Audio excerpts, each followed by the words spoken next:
হয়, এই দুঃখ কষ্ট বিপদ আমাদের কোমরকে সোজা করে, আমাদের পায়ের মাটিকে শক্ত করে। চিল্লায় বলেন ঠিক কিনা? প্রতিকূল পরিবেশে কিভাবে বাঁচতে হয় এই দুঃখ কষ্ট আমাদেরকে শিখায়। এজন্য মুমিন বান্দার বৈশিষ্ট্য হচ্ছে দুঃখ কষ্ট বেদনা জ্বালা এগুলোতে সে আপসেট হয় না, সে হাল ছেড়ে দেয় না, সে ভরসা রাখে একজনের উপর। চিল্লায় বলতে হবে তিনি কে? কারণ মুমিন জানে রাত্রি যত গভীর হয় অন্ধকার তমানিসা ভেদ করে সুবহে সাদিক হয়। মুমিন জানে গর্ভবতী নারীর পেটের ব্যথা যেই দিন বাড়তে থাকে ওই দিনই নতুন মেহমান আগমনের সময় ঘনাতে থাকে।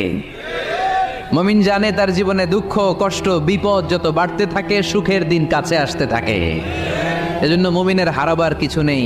ইন্না মাআল উসরি ইউসরা, ইন্না মাআল উসরি ইউসরা। নবী হে, কষ্টের পরেই আছে আনন্দ, দুঃখের পর